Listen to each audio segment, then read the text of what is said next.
What's up, guys? Getting the Fatal1ty Academy started today. We're here with ZenAku, professional Quake Champions player. We're going to be talking experience, mindset, setting yourself apart, and kind of have an open conversation. Obviously, he's playing professionally right now and competing against the best players in the world. And we'll just go ahead and bring you on. What's up, man? First of all, thanks for agreeing to do this with me. I've been thinking to myself just lately, really want to get good advice by someone who's actually kind of lived it and experienced it. And yeah, I think it's going to be a really cool talk today. So Tell us something about yourself. How'd you get into Quake? Like, what was the games you played? The origin story of ZenAku. well, to be honest, probably my Quake experience started with just before Quake Live came out. I think I was probably maybe like 16-ish back then. And I actually was like, oh, I got pretty good. I was maybe the top four-ish players in Oz. After a few years, they stopped doing tournaments for Quake Live. So I stopped playing then. Quake Champions got announced 2017. So I've just been playing that ever since then, and it's been really good. So you played in Australia, and then now you're living in the UK, right? So how'd you transition from moving from Australia to the UK and that kind of story? This is actually quite interesting because what happened was I had a friend called Lua, another Australian guy, and originally what we had planned is we had gone to Poland for IEM Katowice, and then just after this tournament, coronavirus broke out, and we had visas that were only valid for 6 months. But because of Corona, it actually got extended for 2 years. Yeah, we've lived there ever since, and then just a few months ago, I went to the UK, and yeah, that's pretty much where I'm at now.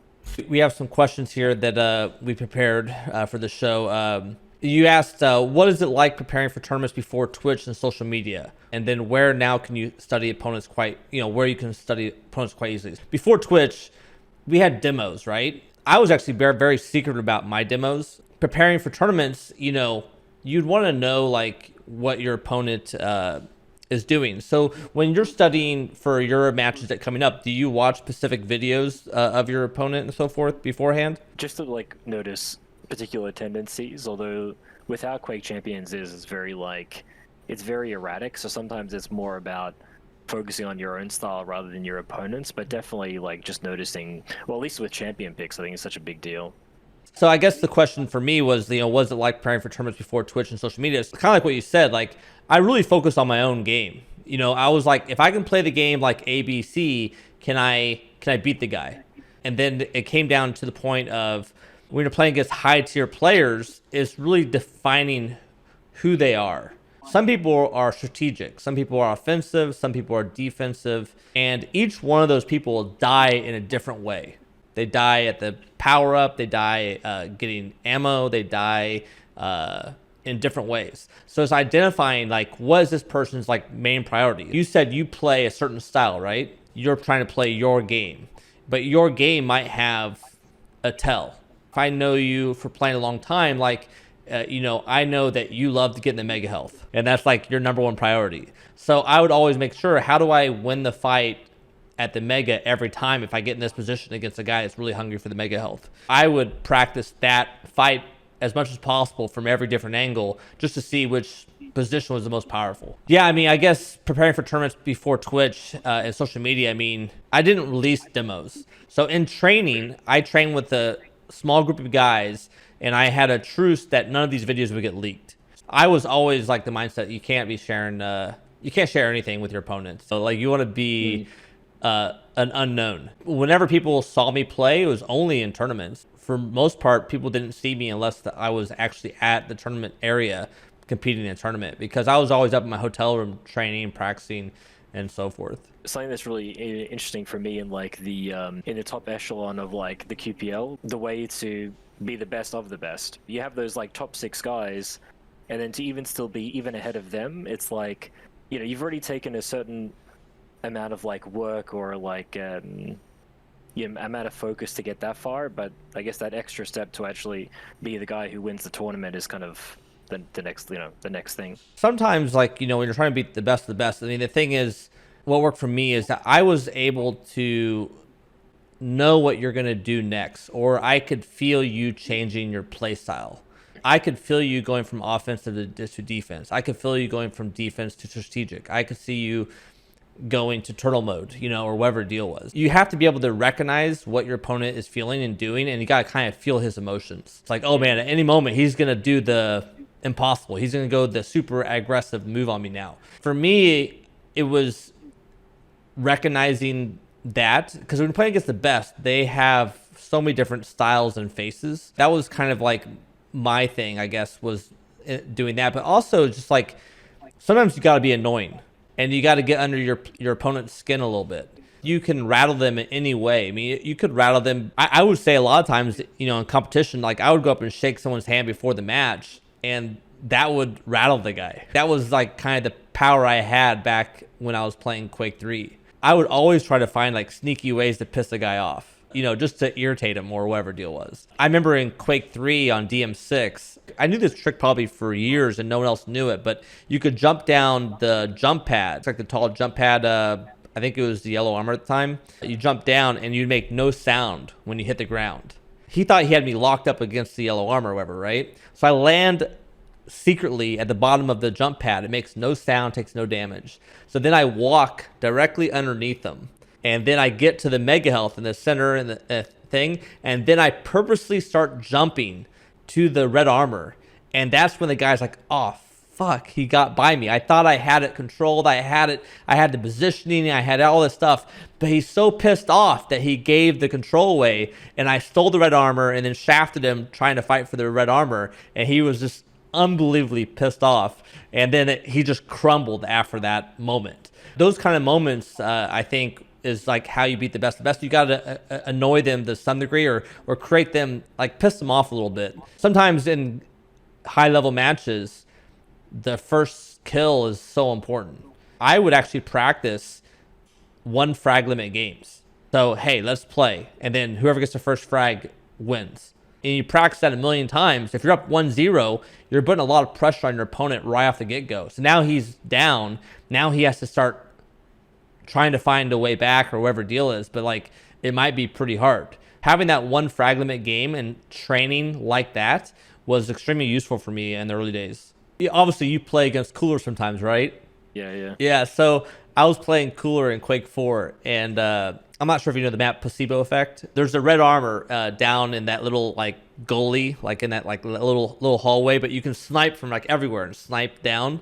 We were playing in New York City, and it's kind of like one of the first times I played like Cooler, like in a real professional match. I was at the red armor, and if you jump on this ledge, it's basically 100% chance Cooler's gonna hit the shot. I jump up on the ledge, but then I fall back down. I jump on the ledge and I fall back down, and he's just waiting for me he just wants to shoot the shot, right? And so then I jump up and then I stumble and then I'm like running against the wall and I'm like doing like this motion, right? And I'm jumping and then eventually I go boom, and I run away and I get away. And then he shoots and he misses. And he starts yelling in Russian. He's right across from me. He starts yelling in Russian. And I was like, Cooley, you cannot shoot me. That's impossible. Like, I mean, you missed the easiest shot in the game. Like, it's just, we're just talking so much shit in this moment. But it's like, that's the moment, like, where you can, like, frustrate your opponent and I could hear him yelling like across. He's like, and I just like, you can't shoot me, Cooler. Like it's not like, it was just a lot of fun, like those moments when you can do it and pull it off and really just like irritate a guy is the best. I love moments like that where it's like sometimes it's the easiest shots, or like you feel like it should be so easy to hit and then you did end up like not connecting. Yeah. The next question I have is on mental stamina and tournament mindset. I think it's a bit similar to the previous question, a little bit on like confidence, where how you personally set up for, a tournament that'll go for like 2-3 days, or, if you do get knocked into the lower bracket, how you mentally keep in it. Because sometimes like thoughts come in, you're like, oh shit, this is it, or something like that. And what do you think about that? My stamina comes from like my running. Like that was like literally it's the amount of practice, the 8 hours of in-game, what I'm trying to accomplish. I'm trying to get my 8 hours every day or more in the game, like in a fighting moment or, a moment of sparring against someone. And then my stamina also comes from like that running. Like I run 2-3 miles every day when I was competing for tournaments because I want to be mentally more stable than the guy I'm playing against. So I can find an edge over having more energy, just being like there, like I was always afraid of like food coma. So I would never eat during the tournament. I would have a massive breakfast in the morning, like probably 2 or 3 hours before my first match. And then I'd go upstairs and train like hour and a half, and then go to the tournament and start playing my matches all day. And then I just drink water all day. My goal was always to be kind of clean and clear thought process. And if I eat, I'll go into a food coma. I want to be hyper aware, focused at all times. A lot of that stamina comes from, how I ate, how I practiced, and how I worked out and ran. And that was kind of how I got my +1 over my opponent. I'm always looking for that +1, man. Like, you're always looking for how can you beat your opponent? How can you do it in a different way? How can you get your opponent scared? The next one I had was advice for going to that next level. But I guess that's kind of everything we've already really talked about. Do you feel like you could really add anything else to that, or? I think a lot of it is just persistence, like not giving up. And that's like really the true grind of who's going to win in the long run. A person that doesn't give up and is constantly, he has a goal and like what he wants to accomplish. If you're just playing to be a pro player, okay, whatever. Like, if that was your mountaintop, then yeah, you made it. But if you want to be number one and win a championship, that's what you do it every day for. And that's why when you win, it's so gratifying, because you know all the work that you put to get there. Sometimes I would double down. I do 12 hours a day, or I do 19 hours some days. I would say going to that next level, like, I'm not sure if you ever do it or not, but I think it really helps for me. Like, one day a month, you go all out. You basically play until you break, almost. A 19-hour session, 20-something plus hour session, or whatever deal is, and you're just playing. And what I've learned from that was I noticed that my reflexes jumped, my precision to my shot jumped, everything was enhanced. I was freaking exhausted the next day. My time schedule was whacked. I was in a different world, but it took me to the next level. I thought it took me to a point where, in a sense, I was more precise. I was faster at making my flick shots. I was just, everything was just, it's like I wake up and I'm on fire. That's literally what it felt like. And I was like, dude, there's no warm up. I'm freaking already on fire. I'm already, and that kind of moment was what pushed me to going to the next level, was that massive one day a month. I wouldn't say it's like a constant thing, but it's that one day a month where you put that 19, 20 plus hour day in. When you have those moments of like pushing it to the extreme, I feel like when you play the tournament, like in moments that are really stressful, or you're kind of getting to the bare bones of, a pivoting moment, I feel like you kind of rely on stuff like that, because then I think you tell yourself, like, you've pushed yourself to that extreme, and you think of how difficult that was, that when you play a tournament and it's like, well, if I've gone that far and I've done okay there, then this situation can't be all that bad. Practicing tired and playing tired, there's a skill there, because you might get tired in a tournament. You might get exhausted at some point, but you still know how to perform when tired. When I woke up, I would wake up at 11:55 a.m. So I would wake up 11:55, and I would literally hop on the computer within the first 5 minutes of waking up. I would get my juice or whatever in the morning, whatever deal is, and I'd go sit in front of the computer, and I'd start playing my match right away. And I'm tired. Like, I just woke up. But you know what that did for me?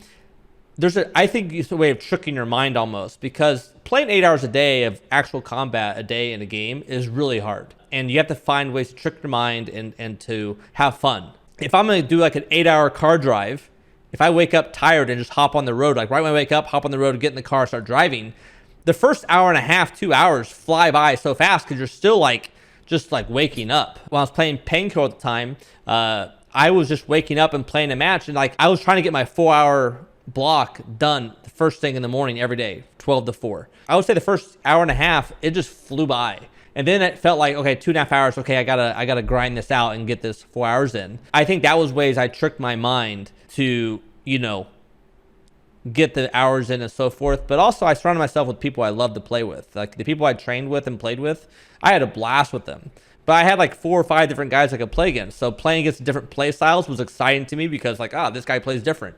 Oh, that guy plays different. And then like you start creating like these mini games. Like, okay, I'm going to try to control the rocket launcher and never let this guy get a rocket launcher and see what the game plays out like. Creating these different scenarios that you want to accomplish in certain games. Like you don't tell your opponent what you're doing because you want him to just be naturally flowing. But if the weapon spawns every 10 seconds and you keep running the loop on the rocket launcher and he never gets a rocket launcher, he will find himself in new positions, or he'll find him stale like at the rocket launcher just sitting there like a duck, and you're gonna take him out when you get that opportunity. Doing those different tactics basically force your opponent to a style that he maybe never played before, or he never found him in position in before, and he's kind of like a deer in headlights where he's just like, what do I do at this moment? And like they have a kind of a brain fart for like 3 seconds. And if you can accomplish like this uncertainty in your opponent, it could lead to another kill. And then that goes back to like, how can you annoy your opponent? You're trying to annoy him and try to keep him away from his favorite weapons, and trying these little tactics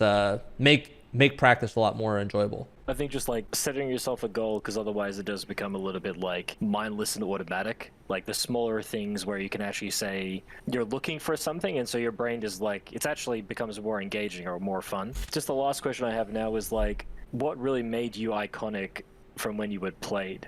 I started my career out by making, it's kind of like making those highlight clips, right? So when I played Quake 3, people liked my playstyle. And that's what got me popular. I was super aggressive. I would always take on the underdog fight, and I would come out victorious a lot. I did it because I thought that my opponent wasn't ready for it. He didn't expect me to be rocket jumping out of a teleporter. But yeah, I think that was kind of like, me releasing these videos and so forth created, some excitement for me. I was a dark horse in 99. I played from 96 to 99. I won every tournament I entered for 3 years. But I didn't know I was good. I just played to have fun. I was winning whatever prizes and stuff like that. And then one of my buddies, he reached out to me and he goes, Jonathan, you're like really good. Like you might be the best. And I'm like, no way. Before me, there was a player named Thresh. Thresh was known as like the best Doom player back in the day. And then he won that Ferrari for playing Quake 1. So people were like, who's Thresh, when you have Fatal1ty. So I was like, whoa, like I've never even played the guy.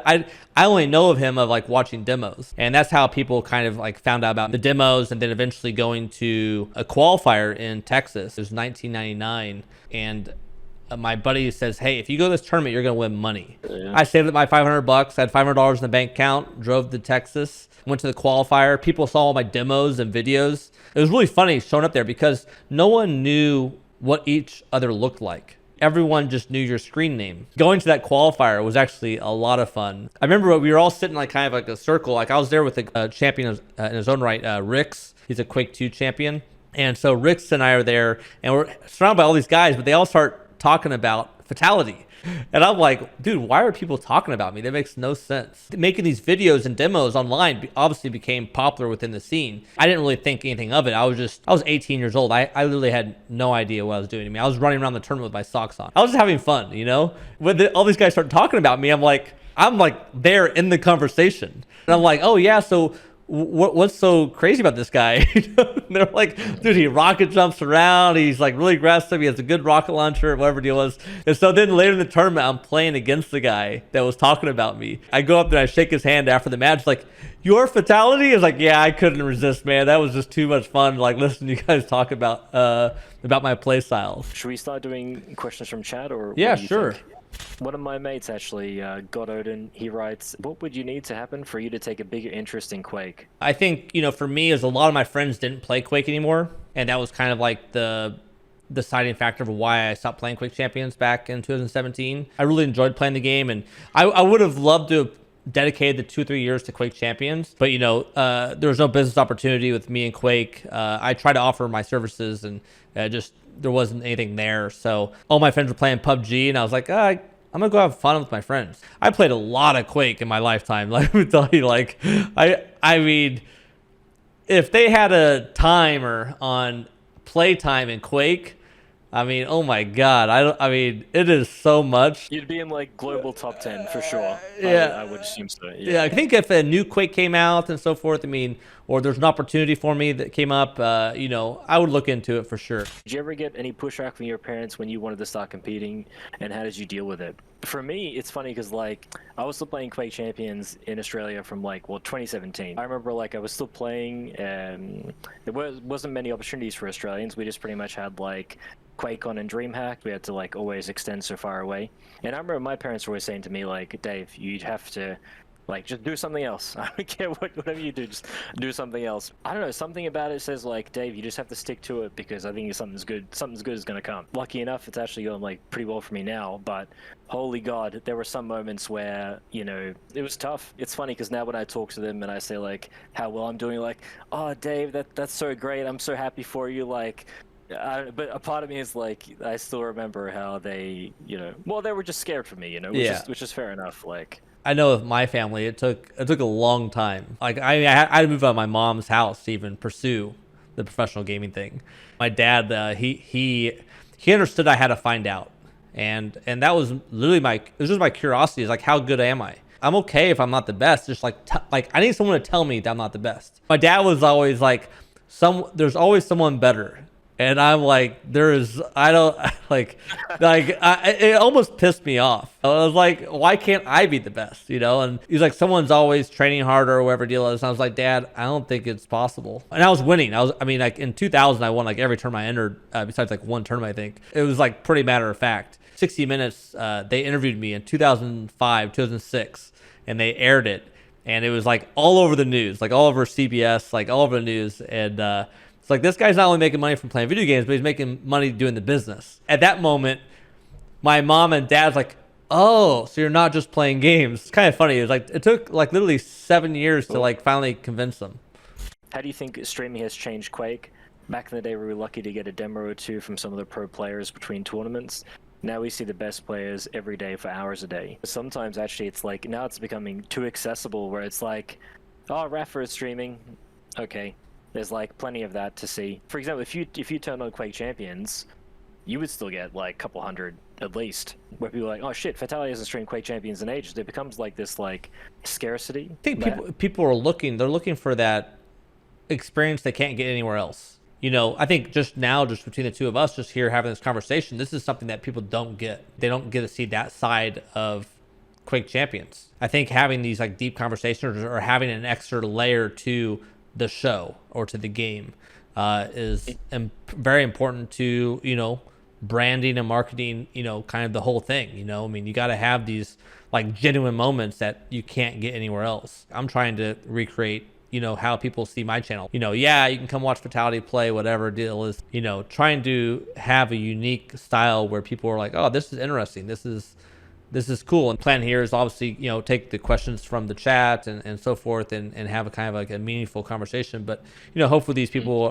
dig what you've been saying today. And I appreciate you very much, man, reaching out and wanting to get some questions off your chest. Definitely feel free to reach out to me anytime, and I'd love to play with you sometime, just to frag it out a little bit. I would love to keep in touch with you, and then if you ever want to reach out to me again, feel free just to DM me, and we'll keep the conversation going privately off the channel. I just want to say thanks a lot for reaching out to me, and hope you got a lot of the questions you want answered. Thanks for taking the time for doing all this. I'm sure everybody has kind of like enjoyed it.